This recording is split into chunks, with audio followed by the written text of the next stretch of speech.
This Week in Radio Tech, episode 202, is brought to you by Axia Audio and Telos Systems, together bringing IP audio studios and connections within your reach for superb audio and easy configuration. On the web at telosalliance.com. Often there's more than one way to solve an engineering problem. The normal approach, followed by one or more hacks. Some hacks are elegant, while others not so much. Chris Tobin and Kirk Harnack discuss radio engineering hacks, unusual but effective ways to fix and use broadcast equipment.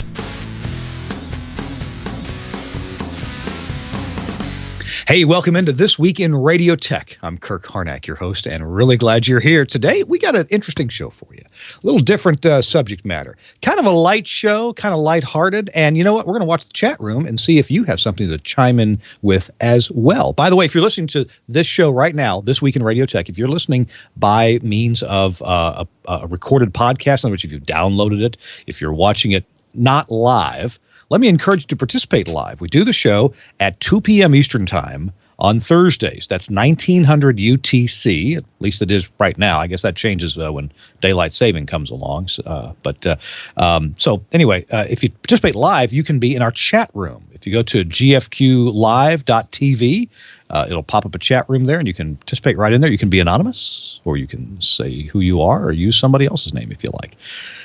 Yeah. So this is show number 202. I'm Kirk Harnack, and thank goodness I'm not alone. We have with us Chris Tobin, the best-dressed engineer in radio. Welcome in, Chris. Why, thank you, Kirk. Yes, we're not alone, and hopefully we'll have our guest come by shortly. If not, it's just you and I, and we'll have a good time. Good deal. Hey, tell us what you're doing nowadays. I used to introduce you all the time as from CBS, and then I introduced you as being from president of Musicam USA, and you probably have found a niche where you're just doing a lot of people a lot of good right now. Tell us about that. Yeah, what I basically am doing is I've started a solutions company. I guess that's the way to call it. It's for people who create content, and I'm offering up solutions both over analog, digital, IP. My experiences in both broadcasting, TV, and radio, and a lot of internet stuff I've done over the years. And I'm still working with the folks at Musicam as getting their stuff out, and that's part of the IP side of things. But I work with all the products, including the Telos Zip and the Comrex Access, Tie-Line, and help people build facilities and transmitter sites. And I just recently worked with a guy who just put together a complete STL system for 6 radio stations using 3 different IP radio links and dozens of IP codecs. And the best part was he was like, wow, I'm glad I spent all this money. And I said, why? He goes, those cheaper versions that you told me I'd definitely have a problem with, it happened during a storm. I was like, oh, there you go. You get what you pay for. Huh. So yeah. Let's talk about this for a second. Let me finish the introductions. Our show is brought to you by happens to be my employer, and I appreciate them sponsoring the show, and that is the Telos Alliance. And I'll tell you about some changes of the Telos Alliance in terms of our public-facing side that are very nice, and they're going to be very helpful to you. If you're a broadcast engineer or someone interested in engineering, you're going to like the changes coming up, and I'll tell you about those in just a few minutes. This is our 202nd episode, and delighted to be here with Andrew Zarian and the GFQ Network. This is the show where we talk about radio technology, everything from the microphone to the antenna at the top of the tower, that being the traditional radio, but now there are lots of digital distribution methods as well, and we talk about those too. Today's subject, the title of today's show is Engineering Hacks. Engineering hacks. What have you as an engineer done? What have you had to do in order to solve a problem that was inscrutable, and maybe you found a good way to do it. Maybe you found a hack. And we didn't always used to call them hacks. We call them tips and tricks and things like that. And now hack is the in vogue word. So, hey, Chris Tobin, do you have the opportunity to open the chat room? Yes, I do. Because maybe I need to get a different chat client, but I'm not getting it to functionate for me very well. Oh, wait a minute. There it is. Just popped up. Okay, good deal. So we're in the chat room now. If you want to join the chat room, go to GFQ Network or gfqlive.tv, and you can see the chat room there. Andrew Zarian, maybe you can tell us another way to join the chat room and participate in the shows on the GFQ Network. If you have an IRC client, you could put in irc.gfqnetwork.com in your IRC client, and the chat is GFQ Network. Ah, okay. GFQ Network. Good deal. Let's see. All right. Well, so engineering hacks, and I was talking with Chris Tobin, our other co-host. And by the way, I should also mention, we have a scheduled guest. It's Dave Saplee with Cumulus Media. And I've known Dave for years and years. He builds lots of studios for Cumulus. He's like their go-to guy to put a studio together when they need to build a new one or refurbish one. And he got called away at the last minute to go to a transmitter site. He's trying to join us from the transmitter site now, but I'm not sure he's going to be able to if the coverage or internet connection out there is going to be good enough for him. If he's not here today, want to have him back on another show, maybe from one of the studios that he's built, because Dave's a great guy to talk to and understand his studio hacks. He's going to give us some good information about that and what he's had to do to get things on the air. And Chris Tobin, they're one of them may join us a little bit later in the show. We'll see. But right now, I'm sorry, Chris Tarr and Tom Ray. Chris Tobin's with us now, and so let's get started with engineering hacks. We were talking with Chris Tobin about what he's doing now, and Chris, I think what you're doing here, if I understand it right, is something that's really necessary in today's world. We're dealing with some new technologies that not all the information is so easily available, or it's not part of our engineering tribal knowledge or our experience yet.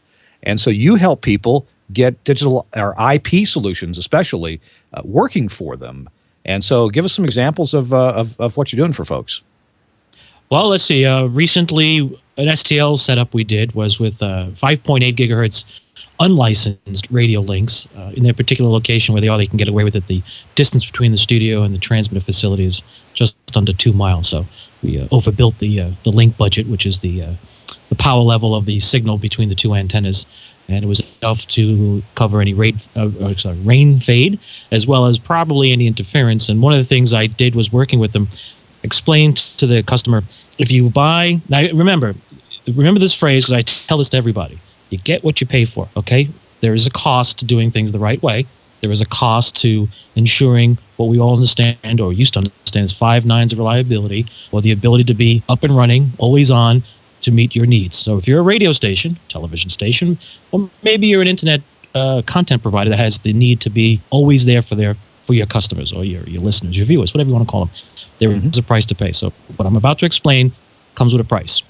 Because there will be people in the listening and watching this right now and say, oh my goodness, you do that's going to cost you X. Yes, it does. But on the flip side, the result you get is what you need. So this 5.8 link, 5.8 gigahertz link, traditionally most people get 2 radios, they're transceivers, so they both transmit and receive, create a link, and it's 2 antennas point to point, or a single antenna on each end.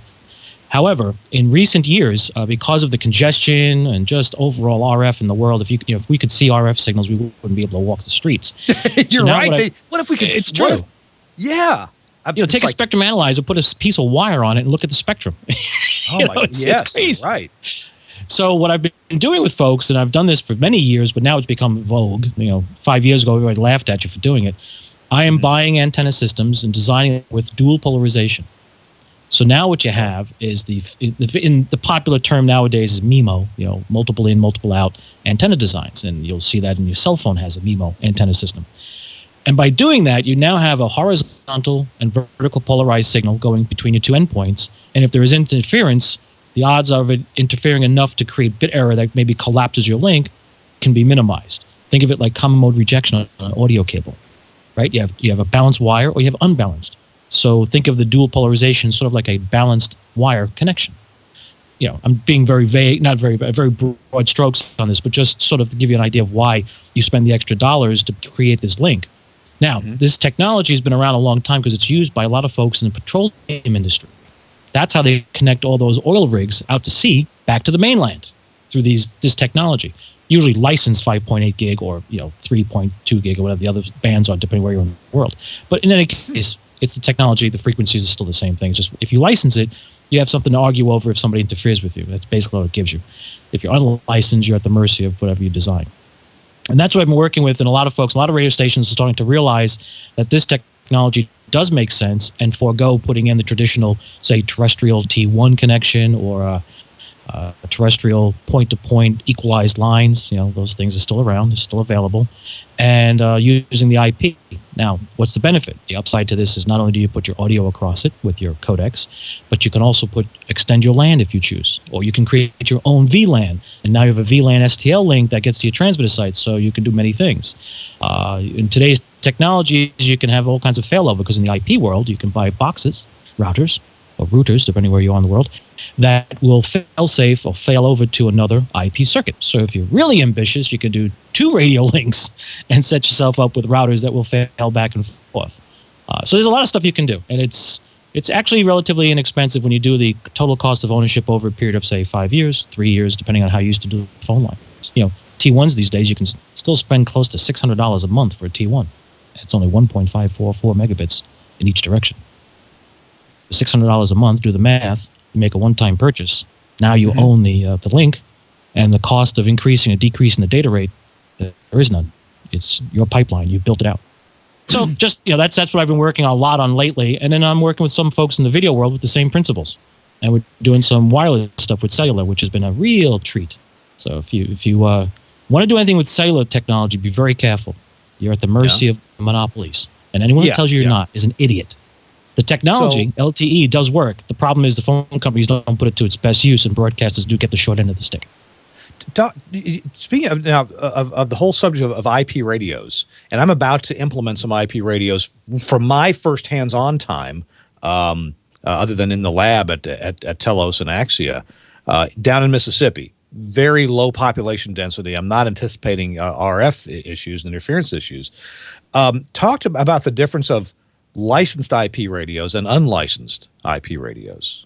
Where do you have to go to a licensed plan and really plan it out well?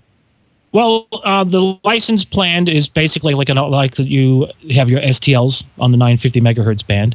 You have license frequencies in order to coordinate between the users. If you're in a metropolis or metropolitan area like, say, New York City, Chicago, Boston, you do a spectrum check. If 5.8 gig is busy, very much might be, then you may want to go with licensed. And then you apply for license and you protect yourself in that way. Hopefully, the coordination between those frequencies is done properly and you're okay to go. Unlicensed is just like your Wi-Fi at home. It's like your Wi-Fi router you buy at home. It's so here's a question. I tend to not live in areas that are as population dense as you do. So here in Nashville, and I live in a suburb of Nashville, so there's not much Wi-Fi either at 2.4 or 5.8 gig going on around here. And we all know that of this technique called spread spectrum. Within a channel area, spread spectrum, and that allows more than one user to use a given piece of bandwidth at a time, and generally, up to a point, they don't interfere with each other. So I can have a Wi-Fi hotspot in my house on the same frequency as one next door, 100 feet away, and it's generally quite usable. You don't notice a problem. Do you have a rule of thumb, or what do you think about?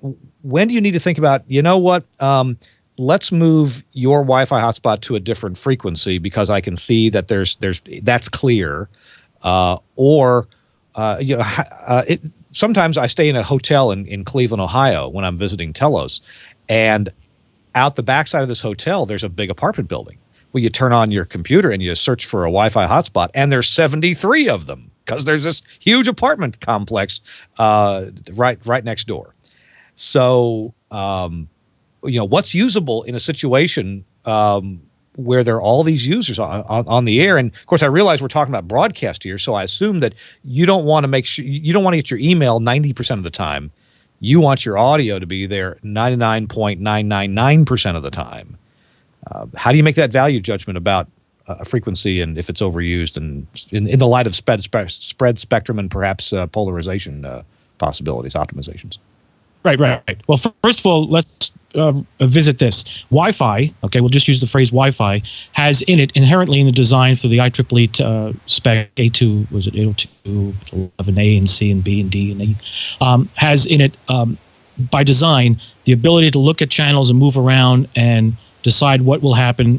And it's sort of like a first come, first serve. I forget there's a name for it, and I can't find it right now. There's an actual term for that technology that's part of the frequency hopping. So if you're in a hotel and you're on a 2.4 gig Wi-Fi system, the odds are you won't be able to get away from the interference if everybody's operating without any managed Wi-Fi. Okay, so there's the two things you have to watch out for. The managed Wi-Fi will get you connected and then follow you throughout the Wi-Fi bubble. I'll call it that. Then you have Wi-Fi that's just thrown up. People put up a hotspot or an access point on the floor, and off it goes. And then they hope for the best. No way to guarantee you're not going to get interference. That's just the way it goes. If you're lucky, 5.8 Wi-Fi has more channels, less overlap on different frequencies. So the chance of you losing bandwidth enough to fail to not get mail and other things is minimal. But that'll eventually, grow out and people start having problems. Those are the two things to watch out for. So traveling Wi-Fi or even in your home, like I have in my home 2 routers, and one of them is Wi-Fi 5.8, one's 2.4. And I can't tell you how many times the 2.4 one just collapses. I'm sitting there with my laptop, and it's just like, I'm not connecting. I got some kind of bandwidth. I can't make out what it is because it's all noise. But you're in a high density area. Oh yes, right. And I can look at Wi-Fi. Get one of those little net stumblers, or there's many products out there. You can look at the Wi-Fi spectrum, and I can see. Right now, if I turn it on, I can look at it. Probably see 25 hotspots. Thank goodness they're all secure, so people aren't being stupid about giving away their bandwidth. Didn't used to be that. They're there. Yes, you can enjoy internet from your neighbors without them knowing it. So when it comes to radio stations or TV facilities, and you're going to do linking, studio transmitter, studio to studio, depending on where you are, the 5.8 will work just fine. And if you do dual polarization, and there's certain products that are out there that do spectrum or the OFDM stuff, their boxes are designed, and you can turn it on or off, to jump between frequencies to minimize interference. They actually have algorithms in them to sort of minimize it. I should point that kind of frequency hopping you're talking about right now, where it listens to see what's out there. So, this channel's really tied up. Let me go, this is pretty empty. I'll go over here automatically. That is different than spread spectrum, where you're hopping within a given channel range. But spread spectrum has... Wi-Fi does spread spectrum too, and it's all predetermined time slots, the whole bit. Yeah. You can't. Yeah, spread spectrum is just a broad term these days. Years ago it was just basically one thing. Now it's become a huge algorithm-based design. That's why you'll see a lot of these 5.8 radio links tout low interference or your ability to do this and do that, because now they've got algorithms they've written into that spread spectrum the time slot generator, and says, okay, let's go do this. We're going to monitor this to see what energy bits we have, and we'll move back and forth. It's pretty cool. I mean, when you start getting into it, it's like, whoa. And depending on your link, and the trick is, what people forget, if you have a link in the IP world, IP radio, your link is 1 mile in distance from point A to point B.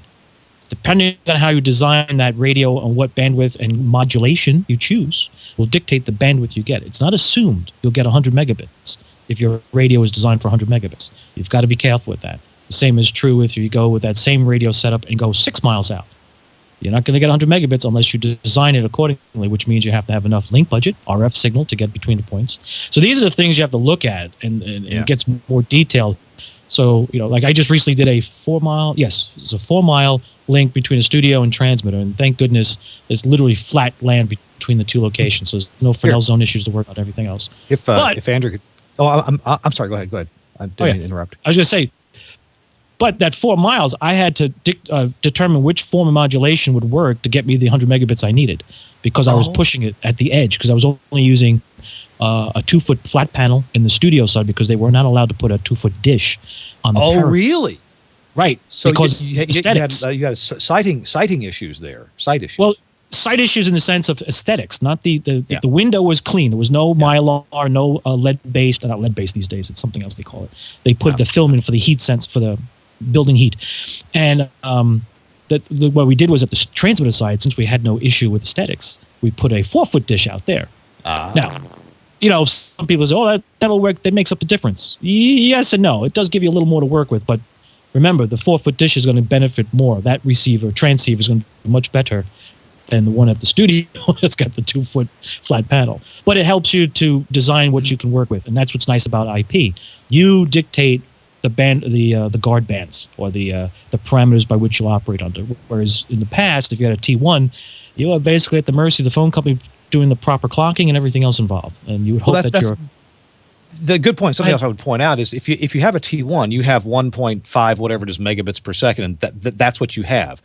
You may have other faster services available, IP services from various carriers now, but if you can do your own IP radio and you can get a clear path, even if you have to do a hop point somewhere, if it's your equipment, and especially if it's licensed, but even to some degree if it's not licensed, you may have the opportunity to have a much bigger pipe between where you are and where you want to be.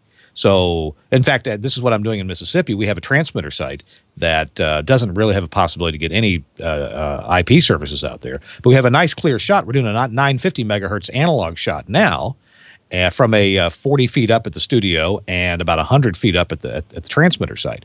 Well, we're going to do that again for an IP hop, just with little Ubiquity dishes. If I get a chance to run over here and get one, I will and show it. And we'll get some IP connectivity out there, which now we have a world of IP things to connect to, like our Nautel transmitter and the AUI display. We'll be able to look at that. So I'm delighted about that possibility. Hey, we were talking about here's a hack. I guess we got to get back into hacks.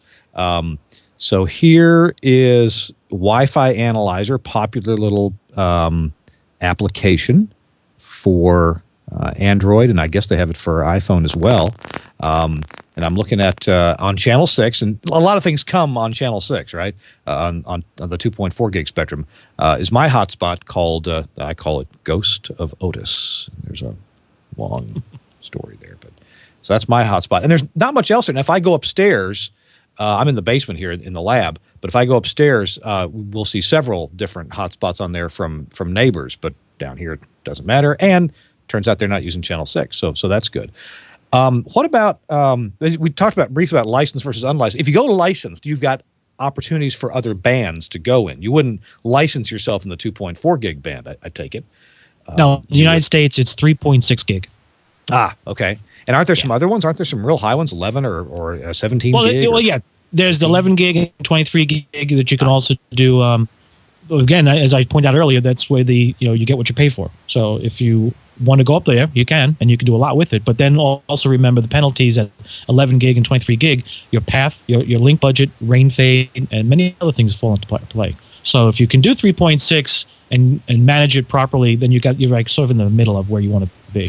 But that's a good point. You can do that. And that rule of thumb is that the higher the frequency, the less of an aberration in the path that it takes to decrease the signal. Yes. A swarm of birds in front of somewhere in the path at 23 gig can certainly hurt things. And of course, the more common thing is rain fade. You get a lot of rain in that path, and it's going to wipe out a 23 gig path. It's going to hurt an 11 gig path. It won't do so badly with a 3.6 gig path, and not as badly with a 2.4 gig path either. Right. Yeah. You have all these conditions, but the nice thing is there are formulas and mathematics involved that you can calculate and figure it out. And also, you can always have a failover to something hardwired. So you have a DSL site, DSL line or cable modem at your transmitter site. If you can, if you have that luxury, or maybe you do need to have one there for something else.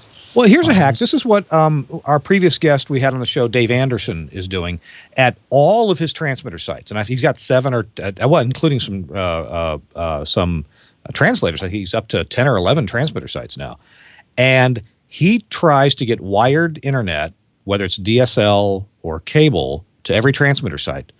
Plus, he tries to get a second. He does get a second internet feed, and in some cases, that second internet feed is a cradle point travel router or point of sale router with a Verizon 4G LTE USB modem on it, or the dedicated kind of router that has that built in. And that's not his primary, but you know what? It works well enough, often enough to where it's a good backup. There's also a few cases where he can't get a second form of internet to a transmitter site because usually they're out in the boonies, or oftentimes they are. So he'll find the nearest place that does have internet that he can get access to. Maybe it's a fellow engineer or a ham radio operator or a business that's friendly to the radio station. So they'll make an arrangement with that business. Hey, let us put up a little 20-foot tower out back. We're going to pay for your internet, but we're going to take some of it. and we're going to put a Ubiquity or some other brand of dish up and IP radio and shoot it out to our transmitter site, which at that point may only be 3 or 4 miles away or 8 miles away. It's not a 40 or 100-mile shot from all the way from the studio. So you get it as far as you can go, and then you hop it where it needs to go if those if those common carriers or cable companies can't get it out there to you. And I think that's a great hack to get internet, 2 sources of it if you're using it for STL, to your transmitter site by whatever means that it may take. Yo, absolutely. I've done that. CradlePoint's a great product to use. There's a couple of them out there, and I've done the exact same thing. Yeah, that's one of the other things. That's what's nice about it. See, as I said earlier, you can control and design how you want to do things. It's your design, your control. So we've been talking about pretty sophisticated modern day hacks right now, but I want to roll back to a couple of old school hacks. Okay. Sure, I got one. So maybe you've got an audio console that has no way to do a mix minus on it. Maybe you've got an old-fashioned console where you've got a fader or a knob, maybe it's a rotary knob fader, and you've got a switch above it for program or audition, but not both. You can put that audio in the program bus or in the audition bus, but you can't put it in both buses. And there's no third bus, a utility bus or a telephone bus. Of course, modern consoles, even consoles that 20 years old, oftentimes program and utility could be selected at the same time. And so you could send audio from a given fader to program and to utility or audition, if you will. Some consoles had a built-in phone bus, if you will, and even the type of module that it was decided whether or not it was going to be part of that. But let's say you've got an older console, no possibility to come up with a mix minus. And by the way, remember, why do you want a mix minus? Well, if you're carrying on conversations with people who are remote, you usually can't send them themselves. So the purpose of mix minus, you don't want, if there's somebody on the other end of a phone connection or an audio codec, an IP codec or whatever it may be, an ISDN connection, you can't send them themselves. You need to send them everything on the console except themselves, and that's mix minus.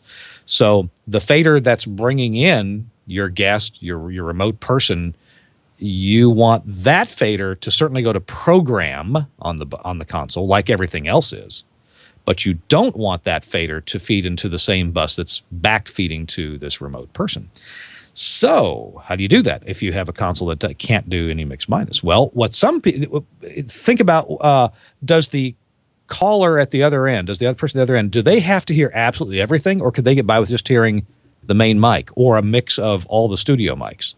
So at some stations, you might go take a field mixer like a Shure mixer or maybe something from Rane, and you'll put your mics into that, or you'll split your mics. Maybe the mics come in, several faders on the console. You can split those mic feeds either with the split transformers, a whirlwind device, or you could possibly even just do a hard split of the mic and feed it to 2 places. Feed it to the console and feed it to this mixer. And then you bring up all the mics in this mixer, and the output of that mixer is all the mics. You could even bring in, other things if you had to, but you certainly don't bring in the thing that you want to send the mix minus to. So you don't bring your hybrid or your codec into that. So usually it's just the mics. And you take the output of this mixer and you feed that to the caller or the codec send. And here you have a hack. You've just made a mix minus, or kind of a mix minus. You're sending the audio to the caller that they need to hear without having to have a mix minus on the console. I'll bet you've done that before, Chris. Oh yeah, back in the early days, yes. And some of the consoles I had, we actually used the Audition, or sometimes they used to call it a P2 bus, and that would be my mix minus. I would just tell the jocks, all these buttons stay in except that one labeled telephone. And sometimes I'd have to just remove that switch because some disc jockeys just like to play with things. And well, now here's a modern take on that hack, though. You just mentioned this key thing. If you set up the Audition bus on a console as one mix minus, but you need another mix minus. Maybe you've got 2 hybrids, or maybe you've got a hybrid and you've got a codec, and you need to create a mix minus for each of these things. You got an audition bus, you can use that. Maybe you've got a utility bus. Some consoles had that. Maybe you've got a telephone bus. Some consoles had that. Maybe you've got a non-broadcast console, but you've got a Behringer or a Mackie type of mixer, and you've got some auxiliary buses. Well, you can use those. But the point here is that you the engineer, set this up. Okay, I want to assign this fader and this fader and this fader and this fader into this bus. But if a disc jockey, an operator goes and touches a button, either removes it from a bus where it should be or adds it to a bus where it shouldn't be, then you're screwed up. And then your mix minus is no longer proper. Well, in modern day electronic consoles, like from Axia, or I don't know, but I'm sure from Wheatstone or SAS or other companies, these assignments, these bus assignments, can be stored. And then if an operator messes it up, you can recall a profile, and bam, you're good to go again. You're back to the proper setup. And this is a real benefit for stations who have operators that don't really know what a mix minus is. They just know that it needs to work. Chris, what's been your experience in this modern solution? Oh, it works great. When I installed, let's see, we had the Axia consoles in one place I was at, and we built several profiles for people so that when they did that exact thing, when they played around and made a mistake, they just knew to hit this one button to reset the console. We did the same thing with the Vistamax console system we installed in another facility. Also had profiles for that. Yeah, that's nowadays it's a no-brainer. You can.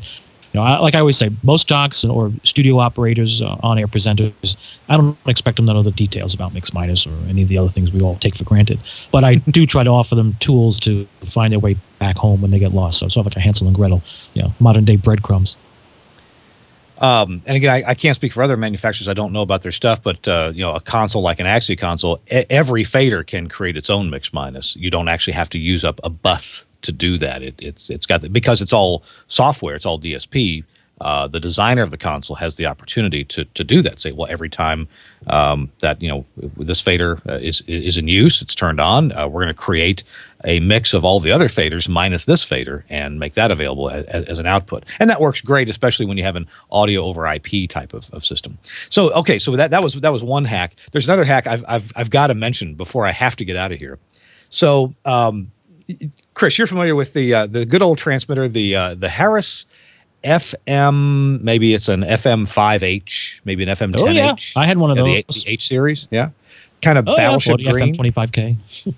Yeah. Well, the ones I'm thinking of are the ones that had the blower floor mounted in the bottom, right? In the bottom of the cabinet. And then the tube cavity started about, mid-chest level. Yeah. And so there had to be a tube, to get the air from the blower output, which is pointed up from the bottom of the cavity, the bottom of the cabinet. You had to have a big tube to carry that air to the bottom of the tube cavity, where it would go in and hit the bottom of the base of the tube, then flow past that first deck, and then go past all the tube fins, and then go out the top, a lot hotter than it started, right? Yes, exactly. So this tube, at least on the Harris FM H series, was I guess a custom-made canvas tube, right? The early days, yes, they were. They were 3.5 feet long, maybe almost 4 feet long, 3.5 feet long, certainly. Material that would deteriorate.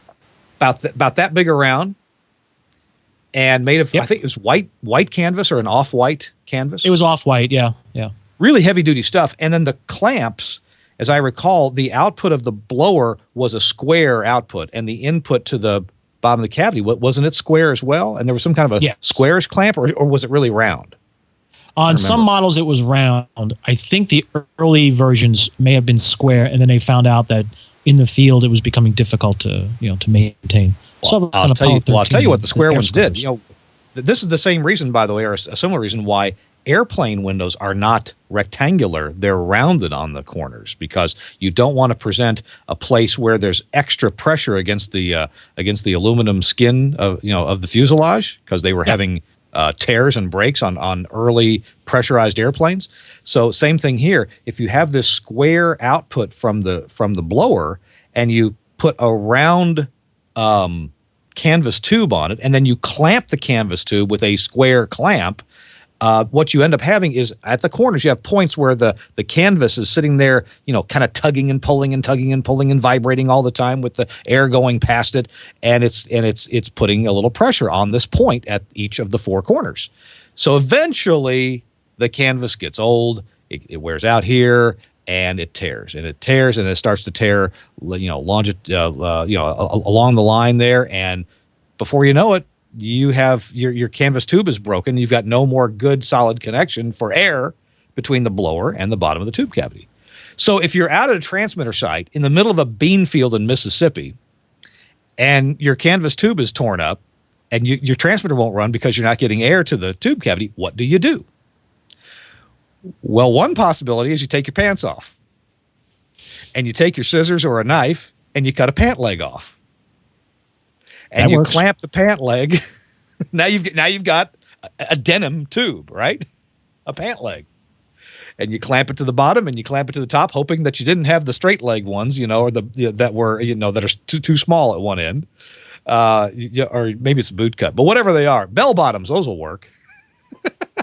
The boot cut would be nice and firm and snug. But if it's too snug, it may not fit. It's got to be big enough to fit, and you can't cut a dart in it to make it bigger because that'll make it weak there and it won't hold the air. Anyway, clamp it. So I actually never had to do this myself, but I came across it.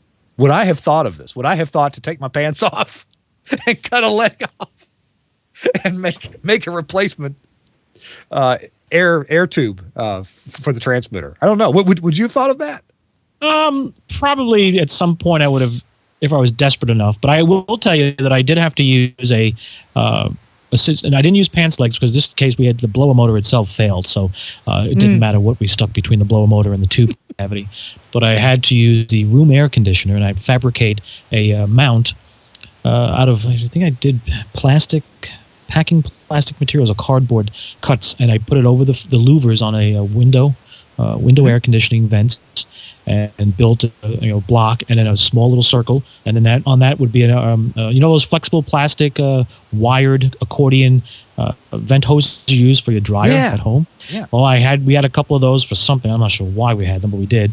And I said, okay, we took that and then stretched it out and put it to the back of the transmitter, removed the blower motor, pop this bellows in its place, and began to use the cold air from there to run it in. So I was like, wow, this is pretty cool. And then I started realizing, I said, wait a minute, if I remember my fluid dynamics and temperature differentials required for cooling a tube, IMAC Class 101, we were going to run into a problem in about an hour. And why? Because back in the day, it was very popular to vent the hot air into the room because you wanted to keep a closed system in your transmitter building. So you minimize bringing in the dirt and dust by having the building of negative pressure in the building. So negative pressure brings dirt in, positive pressure pushes it out. However, that's based on a certain dynamic. Heat load versus cooling. So now I've got an air conditioner that was not meant to cool a tube that's running at about, it was 3 kilowatts. I think the temperature of the stack typically on a normal day was around 110 degrees. Yeah, so, the air conditioner wasn't meant to do that. So we then had to take the same bellows material and vent out the tube heat out of the room. So we created sort of like an air conditioning world. It's what you call a circulation through plenum.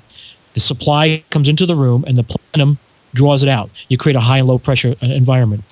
It didn't happen in minutes. It took us a while to figure this out. I had to do a lot of reading in books that the internet didn't exist at the time.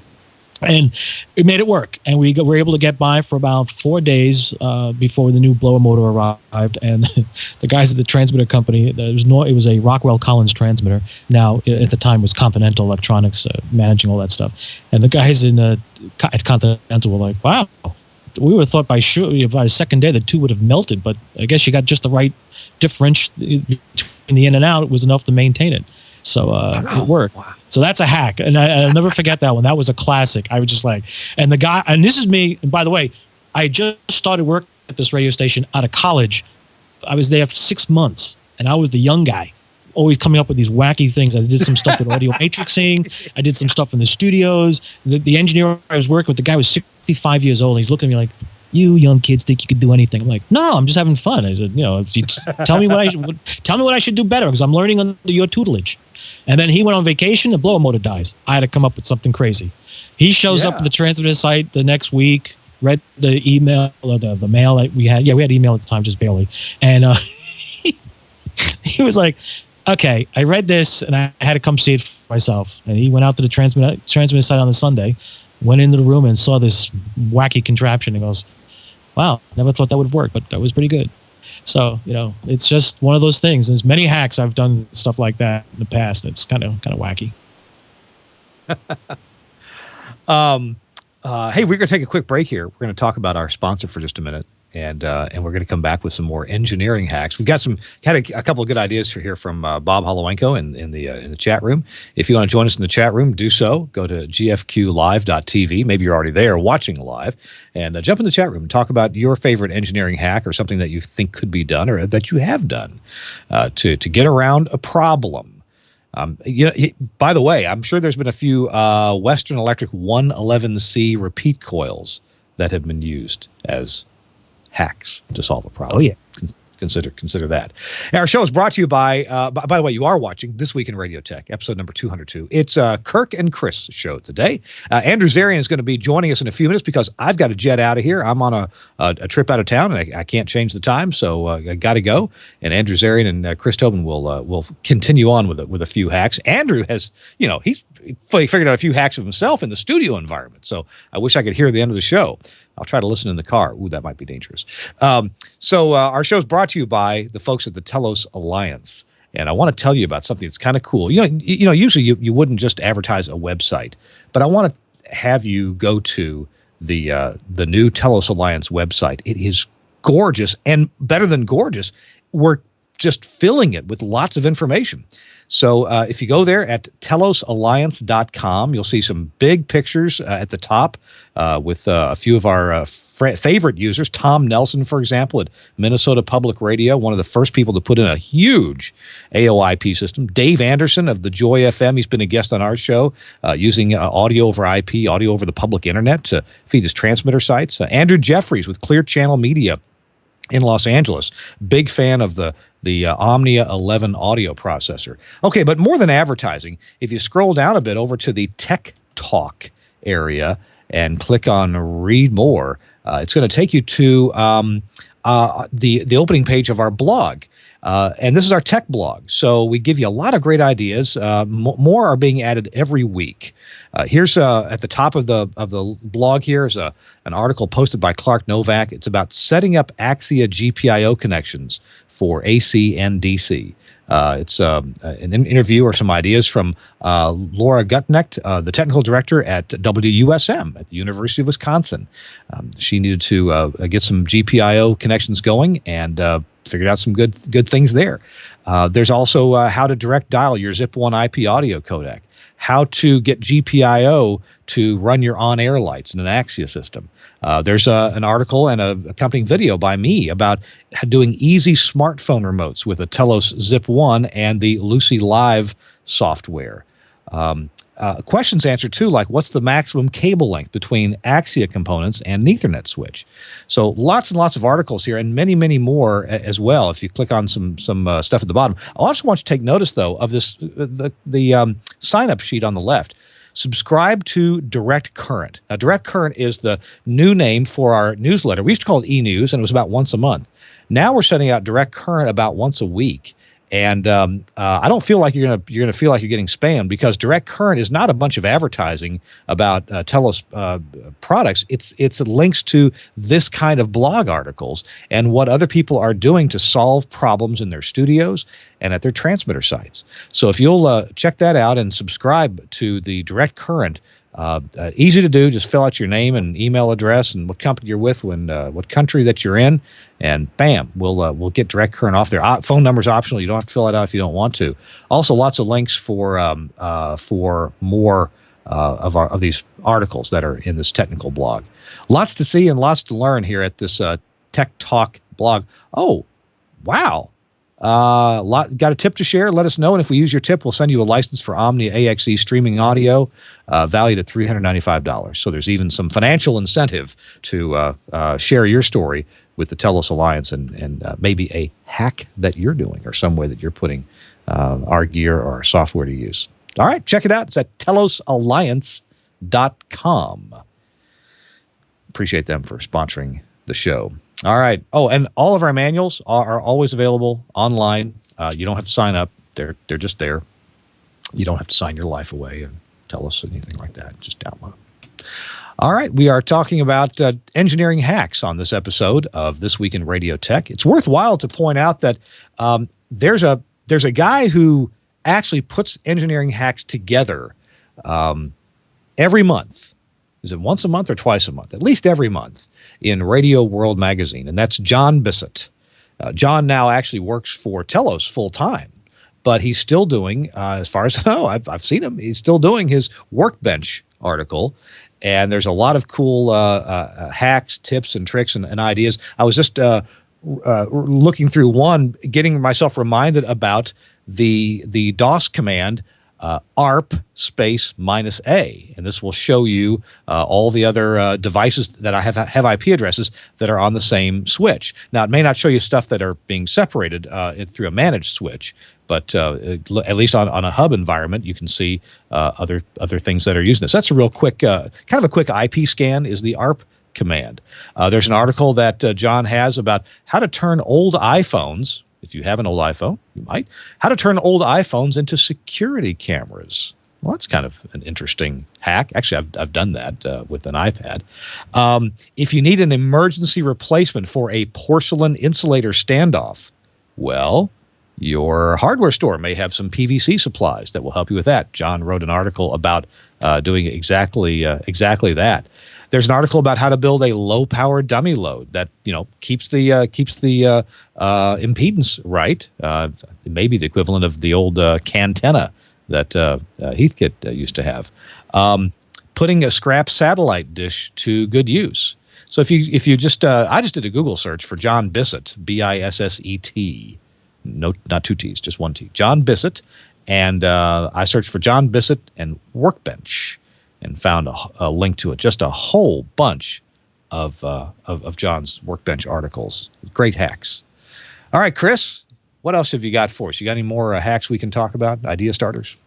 Yes, actually, this is old. I'll go back to the old school stuff again. But actually, you can do it today because it's probably out there.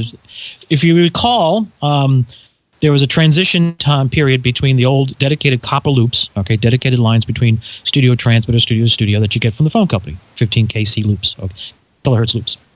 And then they migrated to something called digital technology, which allowed them to take the same wideband uncompressed audio you normally put into a phone line, but digitize it and put it across a pair, a single pair of wires to the central office, and then pass it on to the other end, to the studio, or transmit a link wherever you're going.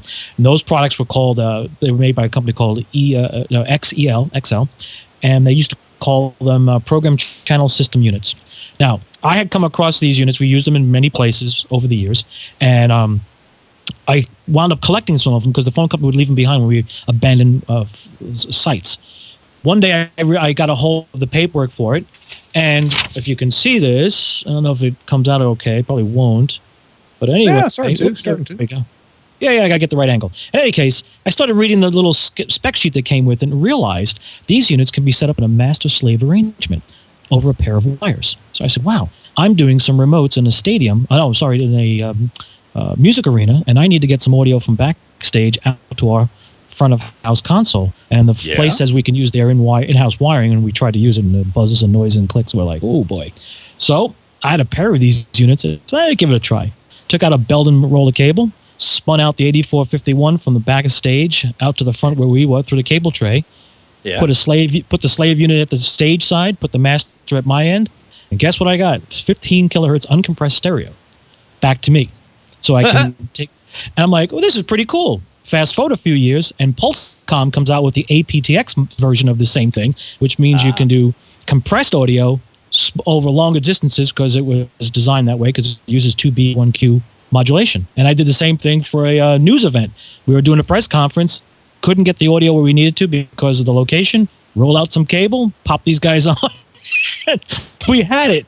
So it was like, it's a hack, but it's something you may not come across often, but I bet you good percentage of people in the audience have these units sitting on the wall in a phone closet doing nothing and go, wow, if you have a pair of them, you can actually make little umbilicals, Granted, today you could buy other things that do the same thing in IP, but it was just something we did, and I carried them in a little road case and kept them for remotes, and it came in very handy on many occasions.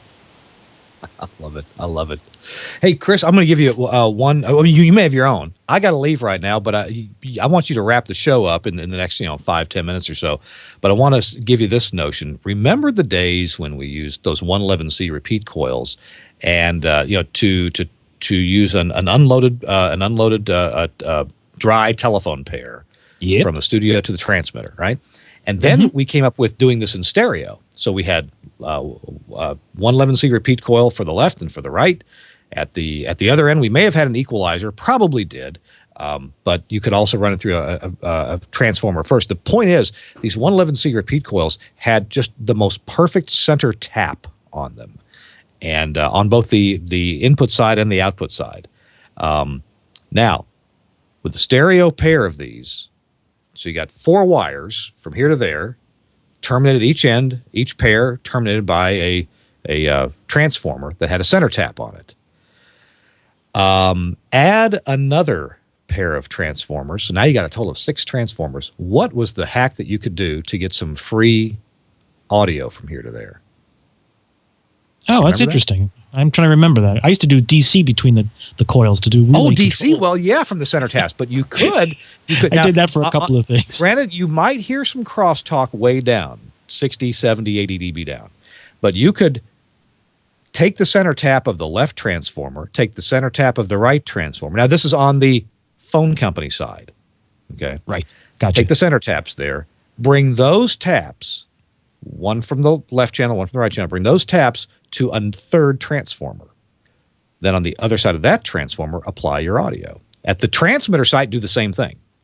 Center tap of the telco side, go to another transformer. You basically, you're sending audio in the common mode on the left channel and the common mode on the right channel. And as long as there's nothing stupid in the way between the two sites, this would work fine. You could get a free audio channel, and you can send the audio in either direction with this thing, right? So yes. I used it to bring we had a Marty receiver at the transmitter site because it was up high on a hill, and great reception from there. So we had a Marty receiver in the transmitter shack, antenna way up on the tower. We had this Marty audio, but how do you get it back to the studio? Well, you could inject it in the subcarrier of the FM, and some people did that, but there was a real audio quality limitation there. 6 kilohertz or something like that.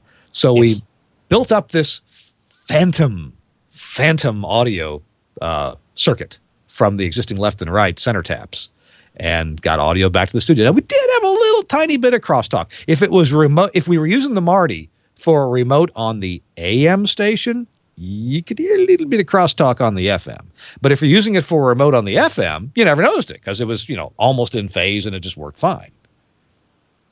That's great. I worked at a station. We did have that kind of a setup. I totally forgot about that. That was a long time, but we did it the same thing. It was for the Marty. It was for the RP receiver. Yeah. And I remember there was a note on the receiver. Do not. There was this trick. I think that's what they were getting. How we got by the crosstalks to some degree. I do remember between the phone company points, it's 150 ohms, and the customer side 600. And there was a note on the receiver that said, when the phone line is connected, do not exceed. What was it?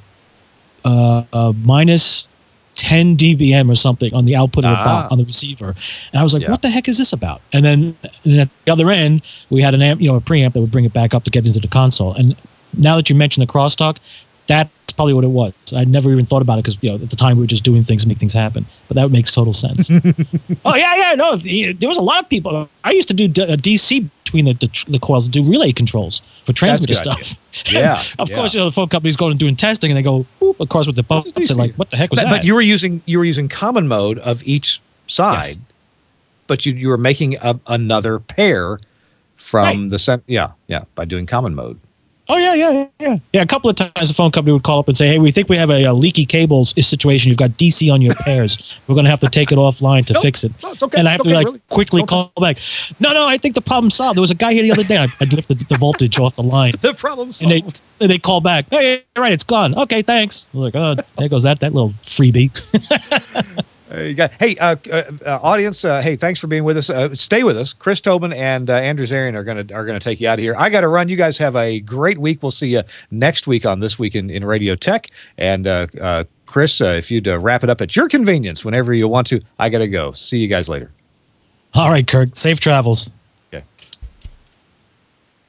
All right, audience. We're going to go to the chat room and see what we have. I think somebody was asking about, let's see, we were talking earlier about antennas. Is Andrew, you going to come in on the voice-only side of this? I'm here on the voice only. This is a voice-only operation. Okay. But I do have a couple questions for you, Chris. Some podcasting hacks, if you want to talk about that. Sure, why not? There's a lot of corners that a lot of podcasters need to cut due to financial reasons, or at the last second something breaks. Something that I had to do once, I had a problem with my main mixer. It totally went bad. It was a Mackie mixer. It just died right before I was supposed to go on the air. So I had a smaller mixer. I hooked it up, but the problem was I didn't have enough outputs out of that mixer. I had a main out and I had a tape out, and that was it. Nothing else. So what I ended up doing was I took the main out and I got a distribution amp, a RCA distribution amp, plugged it in there, and then I distributed the audio to all the devices that needed to hear the audio. Very, not the best way to do it, but it worked. Oh, actually, no, that's a good way to do it, because the key with distributing audio is to keep the levels, what do you call it, the impedance or the levels between devices equal. So the distribution amp actually provides that buffer. If you just did a hardwire, like I've walked in a couple of places that called me up and said, I'm having issues with my levels on my devices. I don't know why. I walk in and they've taken their RCA output and just spliced more RCA connectors onto the one output and plugged it into all the devices. And it's like, well, there is a certain amount of electronics, mathematics that goes into this. And once you start doing that, it creates havoc. So using a distribution amp, though it may appear to be a hack, is actually the proper way. Now, using RCA jacks, which is unbalanced audio, is not a bad thing as long as you properly terminate and connect and do the right thing. And then you're off into the races. And there's also a hack that there used to be in one of the trade magazines. I don't know if you can see this. And I got to change my lighting here. But in any case, this allows you to, here we go, to take a balanced connection and make it unbalanced. So for a cheap little schematic like this, you can still use your unbalanced mixers with professional equipment if you happen to be receiving donations from, say, a radio station or somewhere. Just one of those things. So that's a hack you can do. That's really cool. I mean, it's interesting. Now that we have the Axia gear in the studio, I've kind of forgotten a lot of the crazy, weird ways we used to do things. Oh, yeah. And every now and then, like, I'll just be cleaning up the studio or something, and I'll be like, wow, I can't believe we did it that way. I don't even know how it worked, but it did. Well, that's how you get to the places we're at today. Okay, GFQ starts out in the infancy of an idea.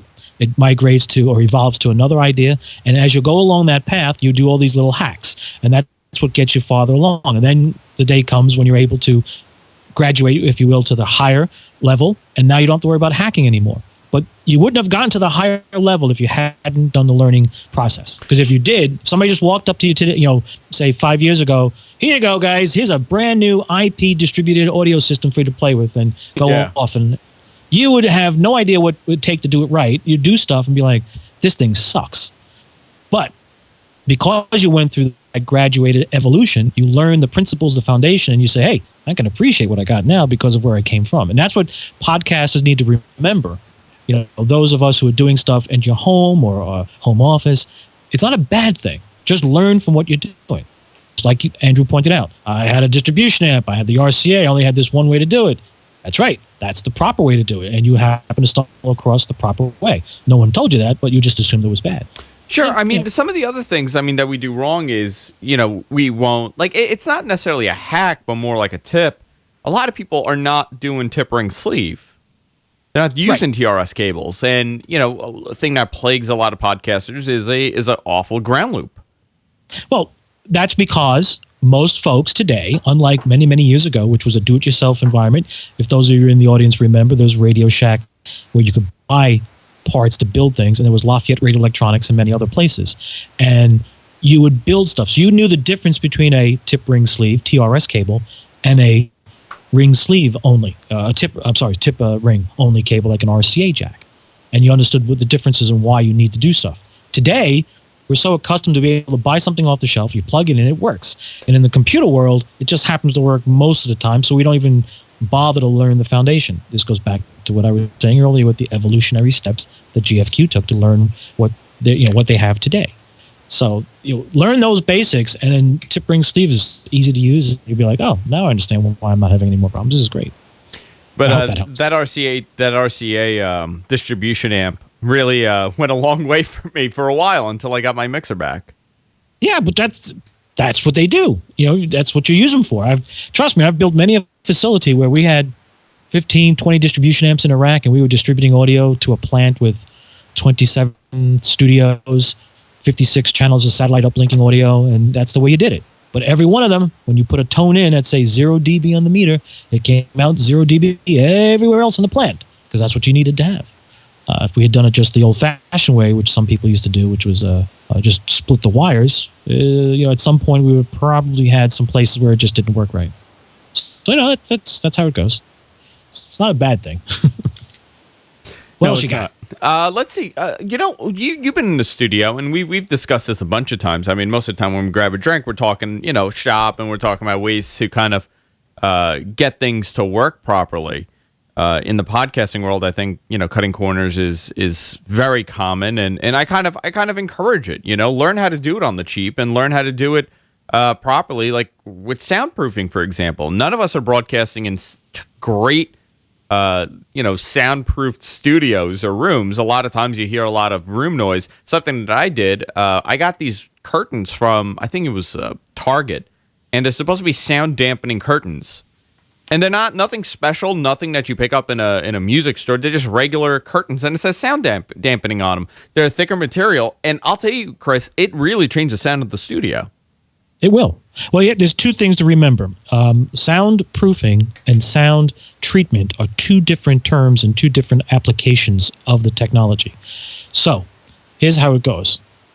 What you did was sound treatment. So the room itself needed treatment because the 4 walls, or 3, depending on the size, whatever the room is, needed to be treated because they were reflective. And a way to simply test the room's liveliness, which now, remember, in audio, we're so accustomed to hearing things in the stereo mode, 2 ears, or what they call binaural. So our brains automatically adjust for things. So we walk into a room that's very loud and echoey, we'll call it that. Your brain automatically knows how to compensate for those echoes and sort of subdues them or suppresses them enough so that you can hear what's important. Microphones, radio equipment, podcasting encoders do not do that. They will take whatever they hear and pass it on. So in the case of GFQ's studio, which was very lively, if you walk into a room, snap your fingers just above your head, and if you hear it reflecting back and forth, bouncing back, and listen to how long it takes to bounce back, that's the degree of the liveliness of the room. So the sound dampening or sound treatment is used to reduce those echoes. So by you using the curtains, the fabric that you got, hanging it up on the walls, and depending on where you place it in relation to the microphone, helps reduce the reflections. Now, you don't want 0 reflections. 0 reflections makes a dead room and becomes very uneasy to talk in. Your ears need to have a little bit of noise in order to understand balance. And trust me, if you ever walked into a studio that was totally soundproofed and isolated from the building itself to create a completely isolated environment, you walk in and you suddenly stop and you sort of lose your balance. Your body is like, whoa, what happened? So these are just the background. I'm not expecting people to understand the full physics involved, but that's the difference between sound treatment and soundproofing. So I'm in a room that is not soundproofed, but I've treated 2 of the 3 walls so that the amount of echo that I have is minimal. If I stay close to the microphone where I'm at, which is a typical distance, the old finger, index finger, thumb, and pinky, it should be reasonable, acceptable to use. If I step back like this, you should start to hear a little bit of the room because I have a ceiling above me and a wall to the side that's not treated. So that's what you're going to hear. And that's how you learn to balance what you have. And sound treatment's the easiest way to go. I mean, most rooms, 4 walls, remember, think of it as light. Sound bounces. You speak into a microphone, the sound goes into the microphone, goes past the microphone to whatever object's beyond you. So if that object is reflective, like an LCD screen of a computer, odds are you're going to get something reflected back. Now, when it reflects back, it doesn't only come back to you straight. It may come back to you at an angle to the tabletop. So now the tabletop becomes a reflector. So now you've got 2 reflections. And then if those reflections come back in the wrong way, guess what? It sounds phasey. And you don't know why it doesn't sound right. That's what they call comb filtering. So the trick is sound treat the walls. Try and use a sound treatment on the tabletop if you can. So if you have a glass tabletop, that's very reflective. Get like a rubber mat, a nice little rubber mat, and that'll help reduce the reflections. So now the microphone is strictly hearing mostly audio reflections from your voice and maybe what's behind it, because odds are you have to have a LCD computer screen. So we're not going to make that at work. But if you minimize the other surfaces, now you've created a much cleaner sound. And then you can also turn the gain up more on the microphone. You can do things. You don't have all the room noise coming in your way. Does that help to understand things? Very cool. Very cool. I think we're at the end of the show. Is it that time? It is that time. Next show coming up? Another show coming up. Oh, yes, that's right. Was it Matt Men? No. Matt Men. Right? Yes, excellent. Live in studio today? Absolutely. Excellent. That's the way to do it. All right, I think you have to get a Matt in that studio and start doing some live demonstrations. I don't know if that'll work. Oh, come on. Well, you know what? You can do that other area that you cordoned off. Just roll up the carpet. That's all. That's it. That's what I'm going to do. All right. All right. Well, this is going to be the conclusion of our great episode 202. Wow, that's wild. Of This Week in Radio Technology, I'm Chris Tobin, along with Andrew Zarian, who's our producer, board operator, and gracious host of the GFQ network. Kirk Harnack had to leave early. He's hopping a flight to Haiti. He's also gotten his shots, those of you who may be concerned. He's feeling good about it. Of course, once you take those shots for hepatitis and other things, you're never the same for 24 hours. But then again, that's just Kirk. Anyway, that's where we're at, and we're going to be on our way. And for now, Matt Men comes up after us. Well, that's for this one. I shouldn't say that now. This concludes episode 202. This Week in Radio Tech. Goodbye.